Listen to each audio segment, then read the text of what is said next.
You are watching part 2 of Jack Binion, Keeping Memory Alive. My name is Jesse Fullen, Community Manager at PokerNews. If you missed part 1, head back over and watch that real quick first. 5-part series. Jack is going to share his favorite stories and favorite memories of poker and his role in it, and I hope you enjoy. And my dad had a poker room when he had first opened it. He did have a poker room for a while. Okay. Yeah, so now, things moved along fast in those days. So he had a poker room there in, it would be, 51, 52 or something. But then he went away. The poker room had closed down. Poker wasn't really that popular. Right, of course. And so in 1970, when you decided to host the game that had been in Reno in '69, do you have a poker room now already, or do you plan to open one? We were going to open one, and I wanted to kick it off. Right, okay. So this is the celebration. And just going through the 70s, it's amazing. You've got, of course, Johnny Moss, who was elected the winner in 1970. Yes. And then in 71, he won outright. Well, that actually, no. No, oh gosh. I'm going to tell you what. Okay. It never crossed my mind, or anybody else's, obviously, to have an actual gambling tournament where there was a winner. Okay. So I just go around and say, who do you think the best player was? Me. Yeah, of And I course. said, well, who is the second Second best best. this year? Yeah. So the guy that got the most second place votes. So Moss was kind of the king of the gamblers then. Right. And I'll tell you who really came up with the idea of a freeze out was Amarillo Slim. Oh, yeah? What do you think spawned it? Amarillo Slim, let's have a freeze out. Now, in the old days, most of the freeze outs were like two guys would be playing, and we'd put up 10 apiece, and just one would win it all. Right. And I don't even think anybody ever had a multiple person freeze out. And Slim came up with that. The truth was, it was just an afterthought, and they just got 6 guys together to do it, and that was the poker. Now, I named it the World Series of Poker because at the time I thought, well, saying the World Poker Championships is a little bit presumptuous. Yeah. So It's 6 people. Yeah. yeah. Well, not even 6 people. It was the whole thing. Because we Right. caught it for World Series of Poker from the get-go. So, yeah. That's good. Well, I mean, it's obviously a well-loved name. You did a good job.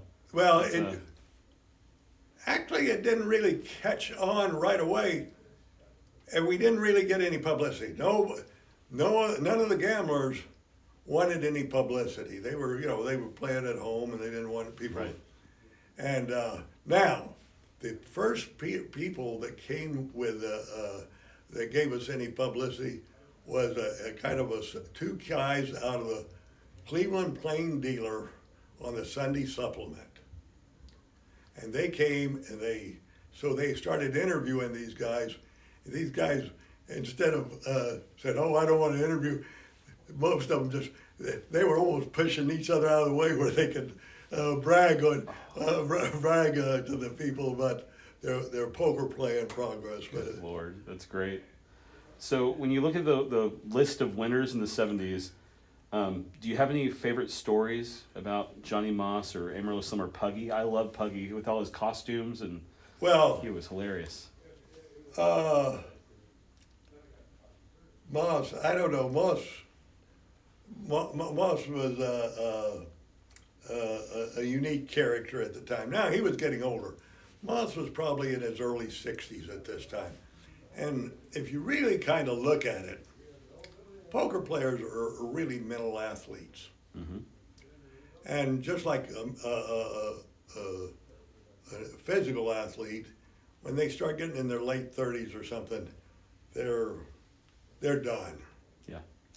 And so Moss was, and not that they're as bad at poker, they just don't assemble the information and act as quickly as they once did when they're in their 60s, as your mind was when you're in your 40s or whatever. Sure. So that's what it was. In fact, that's what made Doyle such a phenomenon. He's still playing.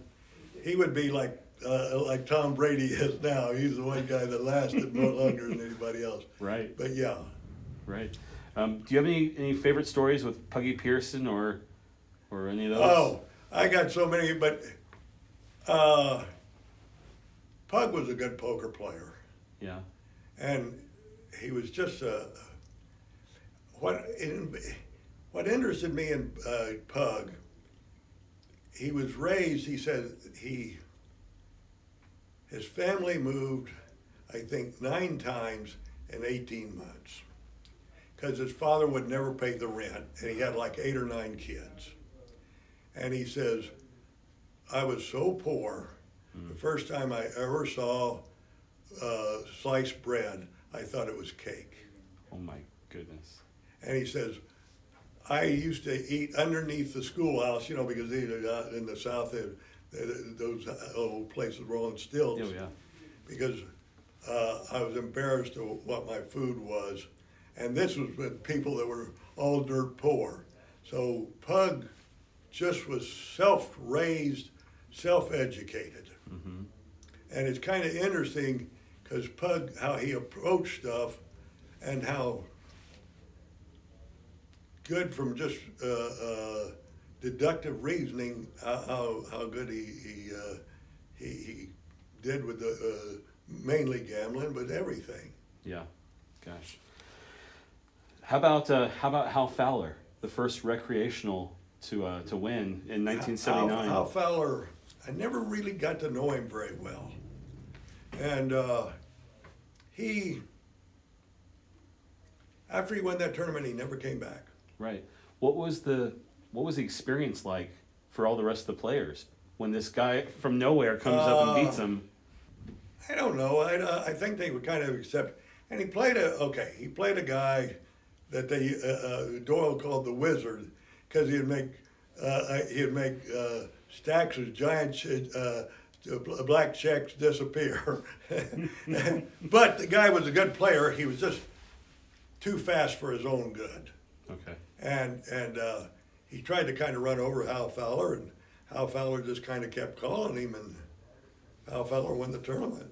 In the 70s, let's not forget, you had a televised poker for the first time. Actually, it was ABC. It was Wide World Sports. Now, it wasn't that good because we didn't show the hands. And I didn't think the poker players would agree to let you look at their hands. Right. Which later, let's face it, this was really early on, might not have been that. Now, I thought about going around and said, what did you have, and keep the information, but I didn't. Mm-hmm. So it wasn't that appealing to watch. Now, they sent out Kurt Gowdy, who at the time was probably their best announcer. I don't know if he was a really well-known announcer at the time. So it was on TV, but it wasn't as effective as it could have been. Yeah.